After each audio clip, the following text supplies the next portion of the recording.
Back in October of 2021, I went to this guitar event where I got to learn about the work of a bunch of Portuguese luthiers with amazing works and pieces of art. I'm Portuguese, and I knew of the work of a couple of luthiers, but nothing really that caught my eye, and I later figured out that it was just me being dumb and not really cultured in these sorts of things. I have this older video which you can go check out all about it, and I think this is probably the first time that I saw some guitars with super tiny headstocks that don't look hideous. And that's where I first met Rui Silva. I had heard of his work, and I knew of a couple of musicians who had guitars by him. His Rui Silva Guitars, I had first learned about him because of his basses, but then a friend of mine, João Hudson, he got one of his guitars, and another guitar player I know got his guitar refinished by Rui, but I never really thought much of it. I mean, I thought his guitars looked cool, and I actually thought they looked way better built, way better designed, and way better fit and finish than your average luthier guitar, but his designs never really called out much to me, so I never really thought much about it until I actually tried some of his guitars. In fact, he even helped me out because he was like, yeah, come around, try anything you'd like. Are you a vintage guy? Are you a modern guy? You can see these videos in his page around the time of the event where I first got to try his guitars. Desejas prazer, olá minha mãe, por isso olá mãe,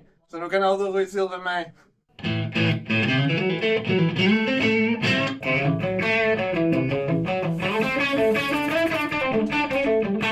Even if you haven't heard of Rui Silva Guitars, Rui makes his own guitars and his own repairs, but the truth is he's mostly known for his painting skills and his finishing skills. He's like the master of dyeing your guitar or refinishing your guitar and making it have the most amazing color to perfection. There's a good chance that your favorite luthier might know of him. He actually works for a bunch of different brands who send him their guitars, not only for finishing but sometimes painting as well. And we're talking about brands and luthiers who are often way more known and have more reputation and will charge you significantly more than Rui does. I will again point you back to the older video of the guitar event where I first tried his guitars. Back then, Rui was, and still is to this day, an amazing guy. He treated me amazingly. He didn't really care if I had a bunch of subscribers or no subscribers, if I was a great guitar player or a not so great guitar player. He just cared that I liked guitars and he made guitars, so let me have you try my guitars and tell me what you think. No second intentions, no mind games or trying to propose me deals on his guitars so that I would leave the event with one of his. And even while talking one-on-one, he was always super approachable and accommodating of my more nerdy, in-depth guitar topics and conversations. And when I noticed that he was doing some social media work, he is really amazing. And I gotta give some other props to Rui because he also has a YouTube channel. He also struggles with sometimes talking in front of the camera, and even some behind the scenes luthier community and guitar community projects. And he was invited to some guitar shows already. He has won some awards, I think. I was so impressed that I even noticed that he had a t-shirt with his own branding on it, and that's when I asked him, hey, can I buy a t-shirt from you? Do you have t-shirts on your website? And even to this day, in a very weird fashion, he told me, yeah, I have some t-shirts, but I'm not going to sell you one. I'm going to send you one. And don't get me wrong, I'm a nobody now, but I was even more of a nobody